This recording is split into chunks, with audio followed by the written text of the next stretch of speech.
Tell me, what is it you plan to do with your one wild and precious life?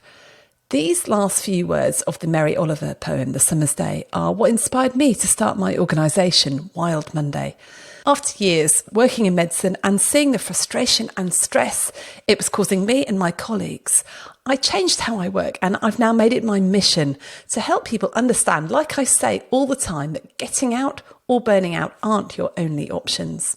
This week, I'm inviting Dr Sarah Goulding back on the podcast to talk about how we can craft our ideal career, one that's challenging but not draining.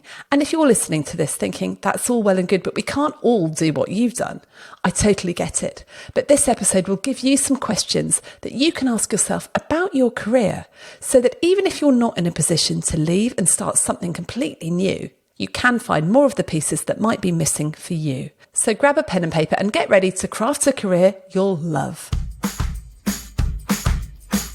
Hi, I'm Dr Sarah Goulding. I'm a portfolio GP and career coach passionate about helping you find a place where you can thrive. Brilliant. It's so good to have you back on the podcast, Sarah. You've been how many times? I think this will be number 3, but we definitely have a number 4 planned as well. Yeah, we do. And I remember a very memorable one talking about when you'd been feeling like, you were the wrong shape to go through the shape sorter of medicine, and how quite a lot of the people you work with feel like that as well. And so, we often, whenever we meet up, have these conversations about careers, and you're a career coach as well as being a GP. And I know that a lot of people that I've been talking to recently are feeling really, really stuck and really, really trapped in a job that they hate. Now, the last thing that this podcast is about, by the way, is getting people to leave medicine or leave some of these high stress jobs. But I'm very passionate about the fact that that is not your only option if you are feeling burnout and if you are feeling miserable, although it can be an option. So what You're Not a Frog is about helping people think about the fact that they have other options. It's not just about, do I burn out or do I leave completely and do something else? It's about actually, what can I do within the job I'm already in? Or is there something else that I could do which might suit me better? But it's not sort of escaping the boiling water as opposed to actually working out what's going to suit me much better, because boiling water for one person is someone else's dream, and then vice versa. And I think we often beat ourselves up about the fact of what's wrong with me, I'm not coping. And I know that in some of the careers and the jobs that I've done, I thought I was just rubbish because I didn't like it, only to find it wasn't that I was rubbish. It didn't play to any of my strengths. So that was a very long introduction, but that's sort of where we're coming from. And I know that you've thought a lot about this and how there are some myths about careers and career development that we tell ourselves, particularly as doctors. Is that right? Absolutely. And, I've got 7 jobs now, and I've been through lots of others along the way. And I think I'm an outlier in that respect. And I think the number one is a slightly Victorian concept that you've picked your path, you have to stick with it. This concept, it's a job for life. I've chosen a speciality, I have to stay in it. What will people think of me? That availability and confirmation bias, that all you can see around you is people that have done it and stayed in it. And so this concept that I could do something other than where I'm at now, either alongside or instead of, I think can be a really challenging, stressful, sometimes shame-inducing concept to people, because they cannot imagine that it's a positive decision to make. And so being able to place yourself in this, I'm sure I've mentioned this before, though, you cannot be what you do not see, the things that other people are doing, you can move out of this path. That's really interesting what you're saying. The thing about shame, and when we leave or move out, there's this shame associated with that for doctors. I certainly found that myself when I left clinical medicine a couple of years ago to focus full time on this. Someone actually said to me, a member of my family said, "Oh, Rachel, what do we call you now? Do we call you Mrs. Morris instead of Dr. Morris?" And they were shaming me out loud and saying what had been in my head, which is why it devastated me so much. But isn't that interesting? Because other people might say that's not a shameful question. Is it shameful to be Mrs. Morris and not Dr. Morris? That's you translating it and taking that to mean that that's something bad. We are so interwoven as to this identity of what I am. And I really think that comes down, we're niching so much more in medicine, aren't we? You're not just a radiologist, you're an interventional neuroradiologist. And that is you. You are that person. And I remember when I decided to leave my partnership, and again, I still have to work through those thoughts because I don't want to do what other people want to do. What's wrong with me? How am I less than? And my children were like, brilliant. Now you can be a marine biologist like you always wanted to. They couldn't care less. So it was me and what I felt about what that meant, and that difference between shame and guilt, and that what does it mean? What do others think of me? But so much more, it's what do I think of myself? And what the implication is about that. And I think it's so important to step aside from, I'm making a decision related to where I'm at now, because actually I'm not happy, or I'm not fulfilled, or I'm not stretched, or I have loads of skills and I'm not using my preferred ones. And it can feel very confronting to make a change and move, and looking at why that feels so difficult. What's really going on in your brain that's making it feel so uncomfortable to you, and having that language for when you talk to other people as well. I remember thinking when I was leaving my job, I didn't even have the language for it. I couldn't explain why I was leaving at the time. And now 5 years down the line, I go, like you say, it actually wasn't a good fit for me. There are lots and lots of reasons, and actually over time it's become clearer to me. But while I was doing it, it wasn't that obvious. I just knew that I wasn't happy, and I felt suffocated, and I felt I needed to leave. It's very, very complex. And a lot of those messages come from your childhood, your upbringing, but also the external society that you see as well. It's interesting, because I was just thinking to myself, it's something about the professions that we're in that we think there's a deficiency with us, or blame ourselves when we want to leave. Whereas if you were doing a marketing job somewhere and you decided to go into sales, or you decided to go into operations or something, you wouldn't be going, oh, I'm so bad. Why can't I cope with doing this marketing thing? And you're just like, yeah, I'm going to do that because I realise that that's a bit the job I enjoy more. But why can't we see it as that? Why do we beat ourselves up about it so much? I honestly use the word grooming about some of it. I think there's a real... Oh, my word, that's very emotive, isn't it? It's deliberately a provocative word, because I just think the atmosphere that we breathe is that we need to be grateful for doing what we're doing. We owe it to the system to stay in it and give back, because aren't we lucky? We've had all of this investment spent on us. And then we get all the stuff from the hierarchy telling us, oh, well, it's much better than whenever. And you kind of almost have this generational obligation placed on your shoulders before you even qualify, I think. So we have this sense of obligation, and this is the correct thing to do. And how we are mentored, or not mentored, but just told what to do by our seniors, who are the ones that hold the key to the next stage of training and future jobs, that real power balance. We're very influenced by who we meet along the way and what their experiences have been. Yeah, wow. You just saying that word grooming, I was like, oh my gosh. That's it. From a young age, you got to go to medical school. Wow, aren't you clever? Okay, you're at medical school. You're one of the top people because you're at medical school. And then, you've finished medical school. You're working. It's really tough. You're having a horrible time, but you should be grateful, right? Because everyone wants to go to medical school. And then it carries on. Wow, that's wow. I'm like reeling from that word. So it's deliberately provocative, because I really passionately believe it. I think, I'm in my 40s, and you look back to what you had to do even as a medical student and the sacrifices you make. And I didn't come out with any debt. I might have had one student loan that I used for going around Thailand. I was very, very lucky. Students now have a very different set of decisions to make, and I think they need to be a lot more clear-eyed about what they're getting into along the way in terms of the expectations for you as a person and the requirements from you, from the system. I think it's really interesting what you said about confirmation bias, that, every decision you make seems to be confirmed by the people you're working with, but because you're in that system. And the other bias, which is availability bias, whereas you only think the options you've got are the ones that you can see. So even within medicine, you can't see all the other careers that exist within even medicine, let alone the ones that exist outside of medicine, because often you're stuck in a very small niche. And because all our lives, we have never had to look for careers or jobs. You just sort of vaguely know what training scheme you're going to go for and what specialty. We haven't been taught those skills that we need, either to find out about ourselves or to find out about what jobs are out there.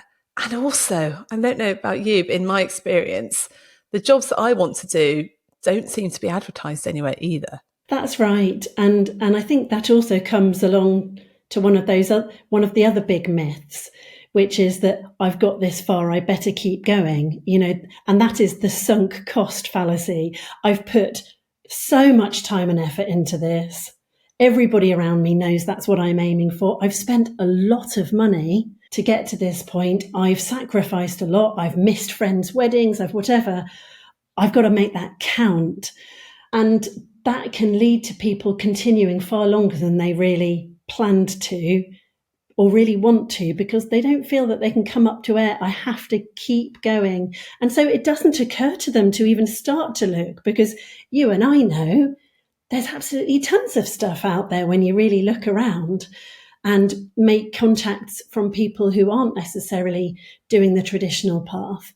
But you have to be able to lift your eyes up from these sort of tunnel vision, the blinkers, whatever analogy or metaphor you want to use, and get curious to consider that there might be other options. But that can be really hard to do while you're still trying to walk the walk and get your portfolio signed off, try and get your ESR, try and make sure that you've got the publication so that you're not falling behind your colleagues. There's a terrific sense of, I've got to keep going because otherwise I'm a failure in where I'm at. And it doesn't let you then think, but what could I also be, or what else could be true of where I'm at now? I mean, to think about sunk cost bias, I just need to say the words HS2, right? Because, that cost, I'm going to get the figures all wrong, billions to get to where they are now.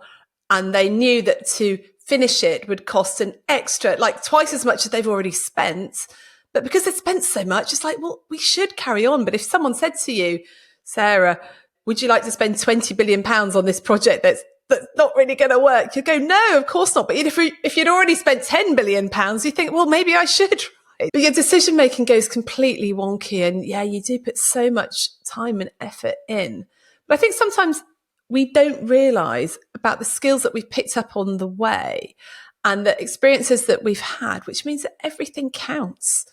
Even if you're no longer working in exactly the same role, doing exactly the same job, all that experience you've had, you're not going to lose it just because you go and do something else. It's still with you. It's still there. For example, I couldn't do what I do today if I didn't have that experience and that knowledge and that understanding of what it was like or where I came from. And I'm really grateful for those years I spent. Yes, and I think it's helping people really understand what are your skills, what are your transferable skills, but also what are the things that you've really learnt when things got tough, because that's often the really formative bits, and that you are so much more than a piece of paper or a certificate or an exam that you passed or a role that you have got, because actually the interesting thing about you might be a time where things really went wrong. And actually, as a result of that, you had a really important realization and you developed a new skill or an insight. And I think people can feel really wary of being open about that aspect of themselves. Although in training, you often have to go, these are the things that I could do better and I'm going to reflect on it and then I'll do it better. I think there's still a lot of fear of going, I didn't handle that well at all. And the shame that comes with that, because often the system makes you feel ashamed, and how you can have the learning that feels healthy and sort of post-traumatic growth actually from a really difficult situation. I think you and I can both think of things where we've really massively cocked up, either interpersonally or decisions at work. And that sticks with you. And rather than being something that I beat myself up with, I go, okay, that's going to be something I can share as massive compassion with someone else, or I'm never going to do that again. And how to take that on as a positive piece rather than something to really flagellate yourself with is a skill and a muscle to develop that I think many of us don't naturally have. Yeah, I think these emotional intelligence skills, these sort of softer skills, which is what other people would say, although they're anything but soft, aren't they? They're the things that actually really count in success in a lot of careers. But because you can't sort of label them so much, it's then hard to think, well, I've got this skill that I could take over to this place or whatever. I'll just go back to that thing where you said jobs for life, and that we do feel we've got a job for life. It's very antiquated. And I don't know many other professions where you are in that job for life. Maybe you sit up, maybe teaching, accountancy, law, but the amount of accountants I've met that are now doing other things, because actually accountancy is a very good sort of springboard for other stuff. And most people, I think the average, you move careers probably every 5 years. Most people change careers every 5 years, if not less when you're a bit younger. So this reinventing yourself, doing something different every 5 years, well, I think that's quite healthy, but that's because I get really, really bored. But I think for even people that might be a, say, GP partner and they've got another 20 years left and they don't want to leave their partnership, well, there's a lot you can do within the job that you're still in to sort of reinvent what your role is every 5 years rather than just carrying on doing the same old thing, right? Absolutely. And I think when I started coaching, I thought I was going to be seeing lots of people who wanted to leave their jobs and how was I going to support them in that? And actually, that has not been the majority of the case. It's the what. How can you look? What is it that's really bothering you about where you're at? Is it something about where you get your satisfaction from, your energy? Is it that you're not actually doing the bits of the job that you really enjoy? Is it that you're no longer doing learning because we love learning new things? Are you not interacting with people as much? So it's helping you kind of take that power back, isn't it? And looking at what you have control over.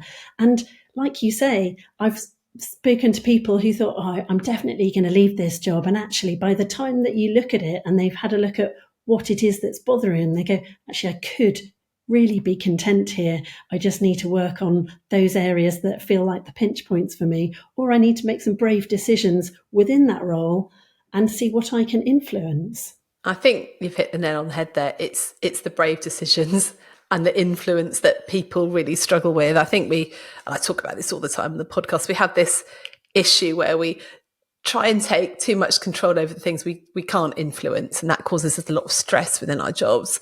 And then we don't take enough control over the things that we could influence, like those. How can we change our hours? How can we reduce our number of sessions or the work, or even give up that role? I think it's really hard to give up a role when you've become senior. And I think of colleagues that I really, and friends actually, I really respect who, got all the way up to the hallowed position of, medical director, or you become a PCN director or a clinical director, and they do it for a year and they go, you know what, I really don't enjoy this. I am going to just step backwards or sideways or whatever you call it. I'm just going to carry on doing this job here as a consultant, which I love. And then I will do some teaching, or I will do some coaching, or I will do something completely different. But I don't need to be at the top of the ladder in order to be fulfilled. But lots of us only find that out once we've been at the top of the ladder for a bit and gone, oh, this is awful. And then we feel we've got to stay, because how does it look if we climb back down, right? Yeah, and that very much speaks to that. We feel we have to climb the ladder. And once we've ticked that box, we sometimes look around and go, oh shit, I don't actually like the job that I've fought tooth and nail to get to at great personal cost. What can I do now?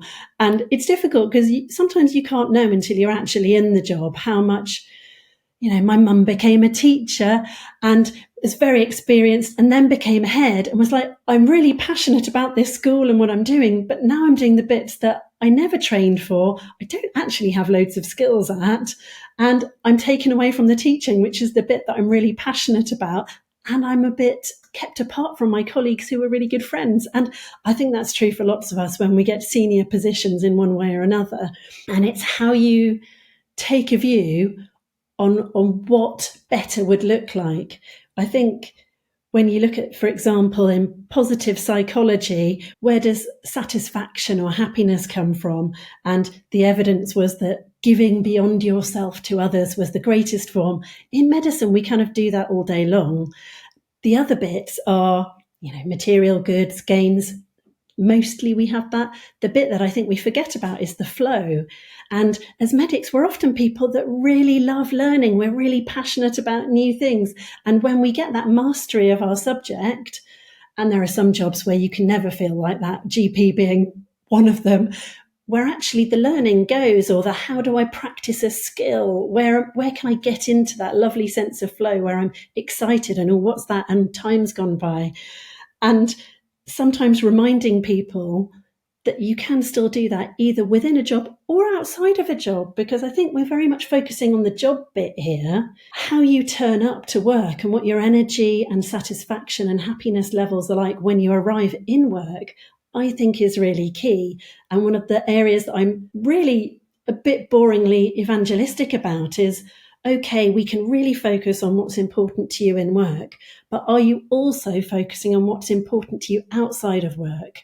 Because if you've become a vessel of a person that is purely about your work and you're not getting as much satisfaction or interest or feedback from that, then what does that mean about the rest of your life? So how can you also start living a juicy, fruitful, interesting life that on your deathbed you'd look back and go, okay, yeah, I feel content with what I've lived here.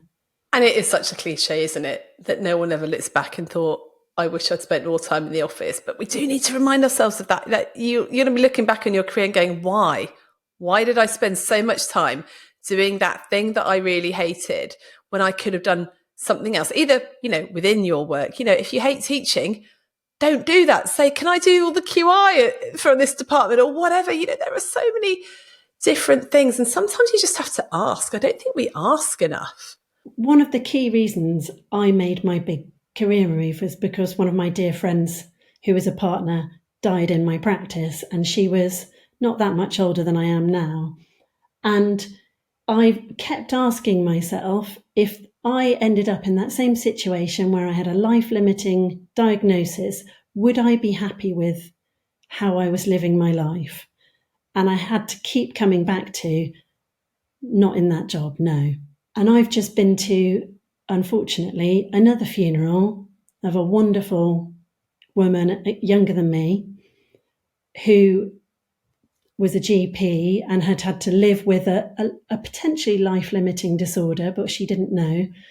And again, it just reminded me, and it made me just think again, it is a gift having those reminders. That mortality we don't have forever. If I was going to find out that I was going to die soon, what would that mean? And I think it can be a really stark mirror to hold up to yourself. Really is. We don't consider that.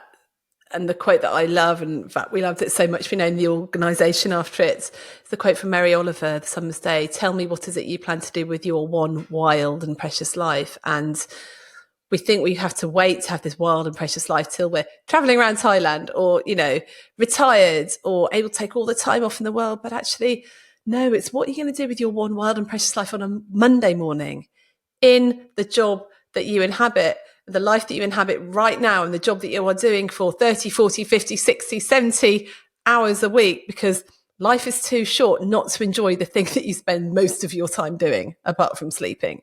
And that is generally working. And what does that mean that you have left when you come home? Who are you when you're not at work? And does that need to change? And how does what you're doing at work influence how you are out of work? Someone said, it was a book by The School of Life, what is your current work doing to you as a person, to your mind, your character, and your relationships? I thought, gosh, imagine if we stopped regularly to go, what is my current work doing to me as a person? What's it doing to my mind, my character, my relationships? Because so many people I know that are stuck in a dreadful job or a dreadful role are doing it out of a sense of commitment that they think they ought to serve their patients or their customers or whatever, but they're not considering what's it doing to my mind or what's it doing to my relationships. And it's really obvious that they're being a complete grumpy bastard to everybody else, excuse my French, but they're staying out this sense of duty to their patients, but they're not serving anybody. And they're miserable to live with. I thought, oh my goodness, we just do not see the link between what our work is doing to us and then how we are with other people. And how we are with other people is pretty much what there is in this world, right? Yeah, and we also often defer this sense of happiness, this everything will be okay when I pass my exams. I get a posting where I don't have to move every 5 minutes. I am a partner. I am a consultant. I'm married plus 2.4 kids. And then we go, oh, everything's a bit rubbish. Everything will be all right when I retire. And, not to be morbid, you might not get to retirement, or you might get to retirement an absolute shell and not know who you are and not have good quality relationships because you haven't been investing in that or your life outside. It's, time to live now. And that is such a morbid way of looking at it, but it's also true. No matter what your spiritual beliefs are, you are irreplaceable as an individual. The system will keep going whether or not you are there, but you as a person are irreplaceable. So what does that mean? What does that mean? What do you need to do? Whenever I'm doing training on productivity and saying no and stuff, I always just use quotes from that wonderful book, 4,000 Weeks by Oliver Burton. But even the title of that book, 4,000 Weeks, I say, oh, did you know that? Because 4,000 weeks is pretty much what you've got on this planet, give or take. And everyone goes, ugh. And I don't know about you, Sarah. I'm way past my 2,000 weeks already. So, less than 2,000 weeks left, right? So what do you need to do about it? And I think that can shake people out of this sense of sort of, I think people can feel impotent, or they're just really tired, or they're scared. And I think sometimes you do need to be really dramatic to kind of, we can do these coaching exercises where you do the magic wand thing and go, okay, if I waved a magic wand and made a big change for you, what would you want that to look like? How would it feel? There are exercises you can do, but sometimes really being confronted with something massive can actually help you imagine, actually, I really hate this aspect of my job. Or actually, I always wanted to have a job that involved this. Why am I not doing it? Yeah, life is too short to do something out of a sense of duty. It really is. And out of a sense of should or ought. I do think, though, that people continue quite a lot of the time because they've got massive fear and anxiety. What will happen if I change? I don't know how to change. What if I can't get a job? I'm the main breadwinner. What if it all goes wrong? What if I can't? So have you got any other suggestions and hints that are going to help? One of the things that can be hard, and it's easy for us to say these things, you and I have done it. It doesn't mean that it goes smoothly for everyone. And there are certainly some jobs that I tried that were absolutely awful. And taking that sense of whatever you do doesn't have to be perfect. That next move doesn't have to be the move. So not perfect, not permanent, right? Yeah. It is very rare that a decision you make is either irreversible or that the thing that you choose you then stuck with forever. And keeping that lightness of concept takes a lot of pressure over the what next. That you can just take that first step and go, now let's see. And if it's not for you, fine. You've learned something else, and that's going to help you move on to okay, let's try something else. And hopefully this time it's a better fit. Or I've tried that, I didn't like it. Or I've tried it, it didn't earn me enough. Or it really didn't bring out the best side of me. I think in medicine and professions like that, we are very lucky in that there aren't enough doctors.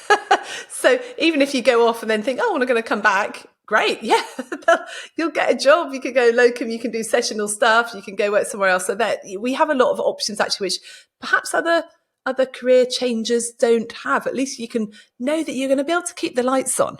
At the end of the day, you can go and always do some covering shifts, do this, do that, and you can keep the lights on, which is great actually. There always is a plan B if you need it. There is, and I speak to a lot of people who are really terrified of doing something like locuming because all they've ever known is a steady career through training that has a very clear pathway. And actually, I find that when people do some locuming, it's incredibly empowering because it's quite a scary concept. There are lots of skills that you need to recruit to do it. And actually going a bit more into what is it about locuming that really scares you? What is it that you're worried that you can't do? Because I've locumed all over the place. I've helped run renal units around the country because nobody else wanted those night shifts in a hospital I've never been in.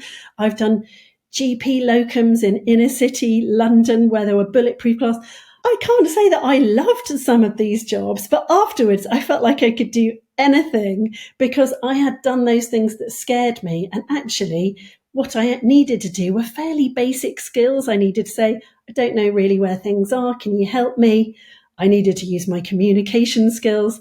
They just wanted me to do the bums on seats doctor type jobs. I could do those. The actual fundamentals of doing those jobs are doable. And often it's just the systems that people are scared about. And so I'm really glad you mentioned that bit because people are really, really scared of locuming. And often it's the best thing that you can ever do because it helps you know that actually I can go to different places and cope fine. And also it's a really good way to sort of try before you buy and have a little dip your toe in, work out negotiation skills. How much are you going to pay me? What am I going to do? What am I definitely not going to do? And make some mistakes in negotiating badly. And yeah, actually, I think that can be a very formative exercise personally. So what sort of things do you advise people if somebody was to come to you for some career crafting or career development conversations, what would you be getting people to think about? So first of all, I want to know what's really going on for them right now. What is at the heart of their discomfort? Because change, it often is either a push or a pull. And I think at the moment, it's a push. People feel I need to get away from where I'm at. And I want to know, why is that? Are you not well? Do you need some time off? Are you doing too many hours? Are you not doing actually the roles that you really enjoy? Or is it something around you're not getting your cup filled up with energy because you're looking for fulfillment in the wrong places? So something around what's going on, where are we at? Or are you staying put because of other people's expectations of you? Then I want to take a really macro view, a real helicopter view of what is really important to you right now, both in and out of work. And if we then look at those things, what needs to happen? And what are your options and choices in terms of stuff that changes at work, stuff that changes in you, or changes related to a different job? Great. So some really useful stuff around where you might start. Now, I know that you've done a bit of preparation for this episode and you've actually got some self-coaching questions that people can ask themselves. So you shared some of them with me earlier. I think they're absolutely brilliant. So you're going to go through them now. Can I recommend that if you're at a point where you can just pause this podcast and go get yourself a paper and pen, go and do that now, because Sarah's going to ask some questions and then you can, she'll ask them fairly slowly so you can write stuff down, but because it's a bit boring listening to complete white space as you're driving along, we'll go through them. We won't leave too much of a pause, but if you are in a point where you can pause them and then write stuff down, do. Okay. So my first question is, I am at my best when? And you can decide what best means to you. I am joyful and exhilarated by my work when?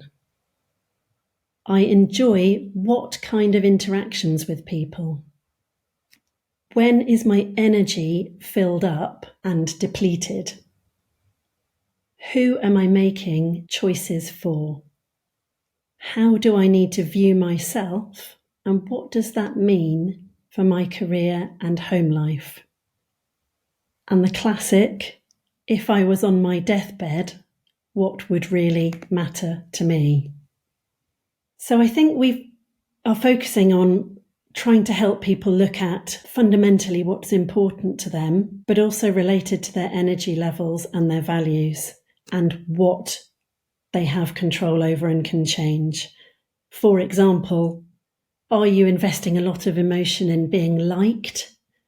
I remember that was really important to me as a GP. I needed to be needed and I liked to be liked. And I was spending loads of energy in all my patient interactions in trying to get that, and then found myself very crushed when I wasn't getting lots and lots of positive feedback and interactions, because actually that wasn't what was most important to patients. They just wanted me to sort their problems. So I needed to look at where else can I get that feedback from and satisfaction. and energy, just as an example. Interesting. You give that example. I remember working with a GP who was incredibly direct and quite brisk and blunt. I was quite scared of her. But actually, I grew to really love her and all the patients loved her. But she wasn't worried about being liked or not. She was really honest and had really clear boundaries. So, yeah, so if she'd have done this exercise, I can imagine, yeah, she's like, how do I need to view myself? Well, as honest, telling it like it is. And what does that mean for my career and home life? That I draw boundaries and I'm not going to take any shit. And she didn't. And she was great. So, yeah. And that's a conversation. One of my roles as a medical educator is having that chat with trainees who make that difficult transition into having to function independently. And that real discomfort where they're having to be a gatekeeper, or patients have unrealistic expectations, and particularly at the moment where there's a lot of holding patients and coping with the fact that they can't get the service that they need, and how you look after yourself within that setup and be a lovely empathic doctor, but also not crucify yourself on the fact that you can't provide that service. And I think now more than ever, and again, I see this in appraisals, it's how do you maintain your resources in that situation? Out of all those questions, Sarah, which ones do people struggle with the most, do you think? I think they're very clear on some of them, but I think the one about who am I making these choices for, I think it takes quite a while to get to the bottom of how they are viewing themselves and what has influenced that. Was it that you were praised at school because you did well in exams and therefore that's how you started to get your self-esteem? Was it a very influential mentor who said, oh, you'd be an excellent XYZ? I think people really internalize external opinions, and it takes a really long time to get to the bottom of, so why do you think that? Is that really what you feel? And to help them see that just because they're having those thoughts doesn't mean that they're necessarily real. Your brain can come up with this script that it tells you, you are only good if, or, oh, look at what other people are doing. And you can go, hang on a minute. This comes down to the whole mindfulness, doesn't it? That's not a very kind thought. That is not a very helpful thought. I'm not sure I even believe that thought. And yet we carry these things around with us as if they're true and give them so much weight, and allowing ourselves to take that and put it somewhere else or chuck it in the bin and see it for what it is, I think can be really challenging, actually. One of these questions that I think I would have trouble answering is the one about, I'm joyful and exhilarated by my work when. I've found that in coaching people often, when they're very stressed and very overwhelmed for a very long time, have forgotten what they really enjoy. They've forgotten which bits they do enjoy about their job and which bits they don't, because everything seems like a chore. So even the bits that they used to enjoy, they're not enjoying anymore. And it's really quite difficult to then realise what you do enjoy and what the bits that fill you up. You just realise that, oh, I've got to the end of a really long day and I'm completely depleted. It must have been all of it, but actually it was probably some of it. So how do you help people work out what it is that they enjoy at work? I think it's trying to help them come back to, and can you think of a time when, and trying to get them to be really specific. Can you think of a time where you went home or you bumped into a friend in the corridor and went, oh, this just happened, or I just had the loveliest interaction with XYZ, and it just gave you that little pulse of joy, these glimmers of joy that they talk about. Actually, one of the benefits of teaching can be it really reminds you what you're doing well and the complexity of what you're doing. And people often say to me, actually, I did feel like being a trainer or having to do supervision, it's annoying because it takes up my space, but you are showing your mastery at that time and it helps you understand where it comes. So have you taught anybody recently, and what did you notice? What did you notice that was positive about you or positive about your job when you were in that teaching environment? And I love that, because that's really concrete, isn't it?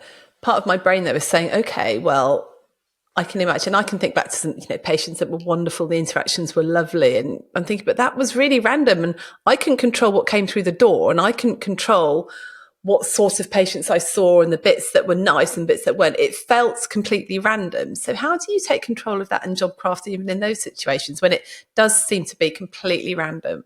I think some of it is that acknowledging that you can't control those bits. And I do think this is a challenge, is how do we hold on to the memory of those moments? You know, we often focus, you finish your day and you think about the things that annoy you. And this is coming back to some of those techniques around gratitudes or what went well today, and how do you refocus your brain on the things that weren't awful and exhausting and annoying. Because the language you use to yourself, and there can be this groupthink in a department. I remember I used to find it incredibly depleting going to coffee breaks at my partnership sometimes, and we'd all just sit there having a whinge about what was annoying.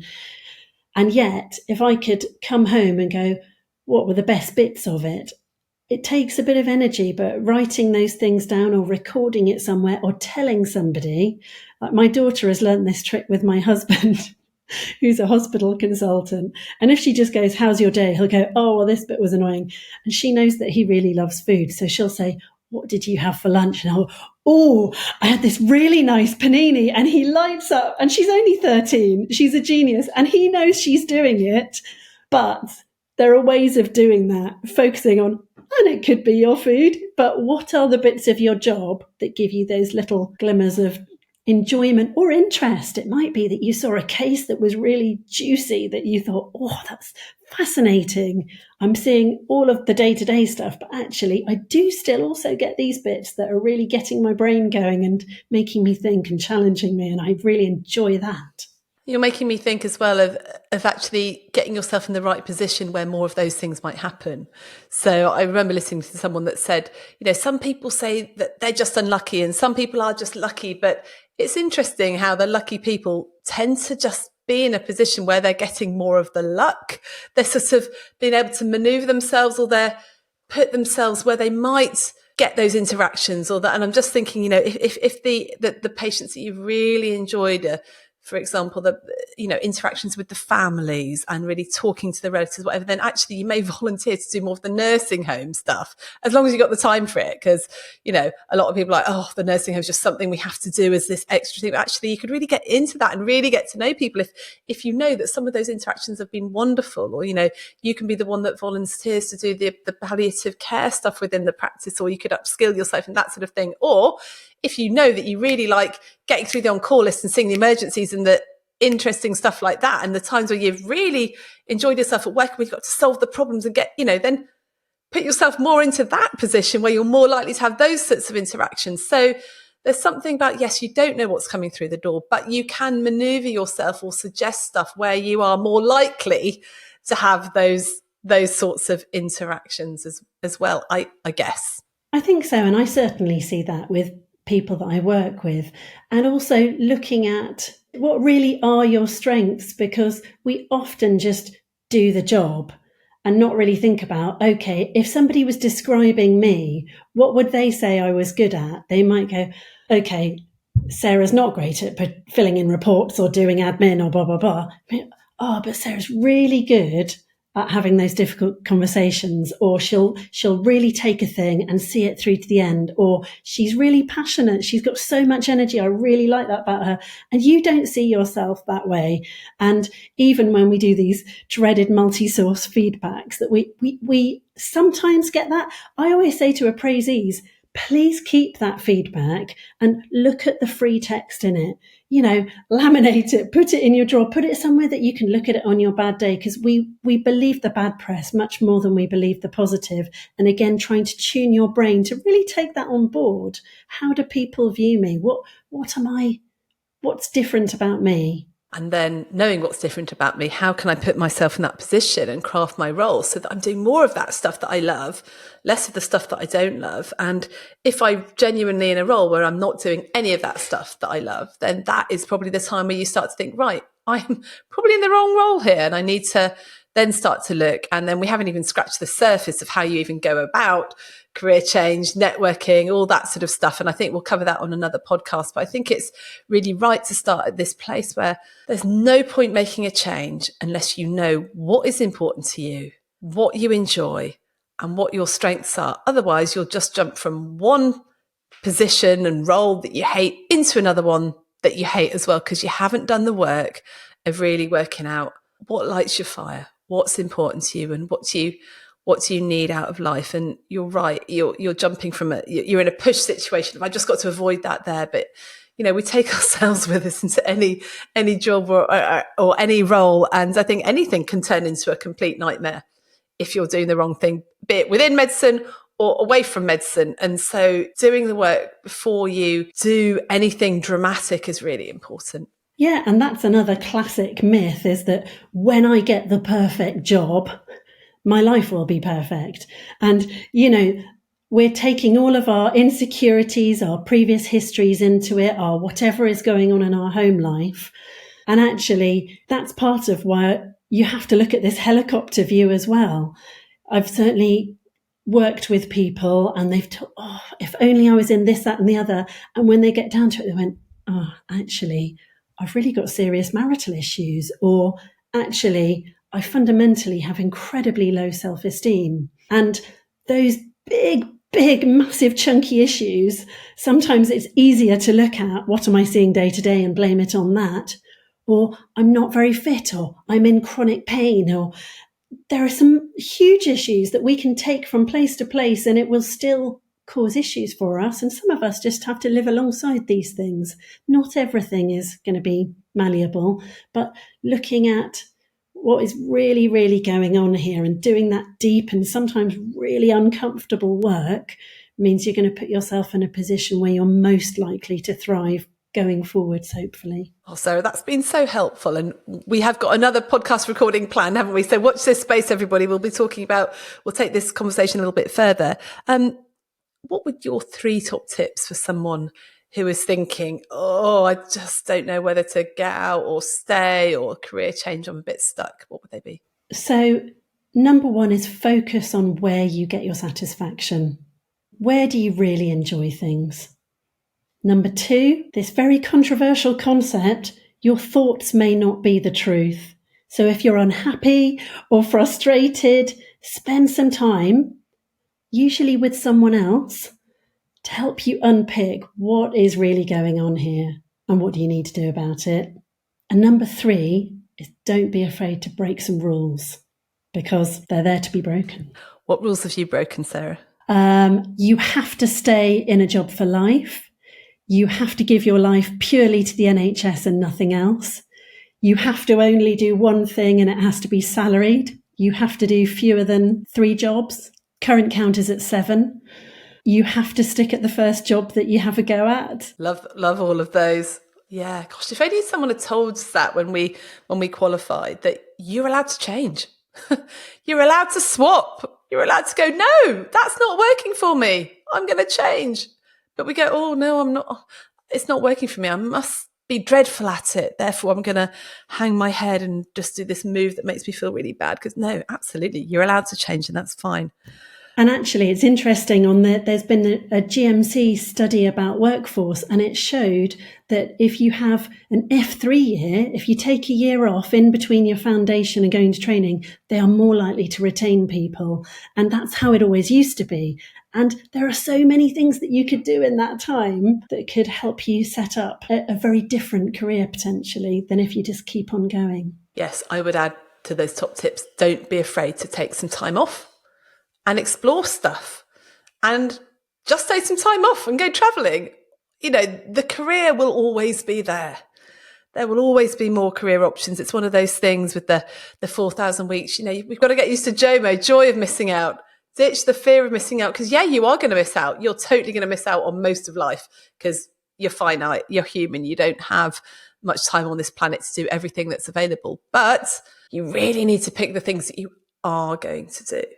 And that means it's fine to miss out on some other stuff, but I don't think we focus enough on that. Actually, what is it that I am going to do with my one wild and precious life?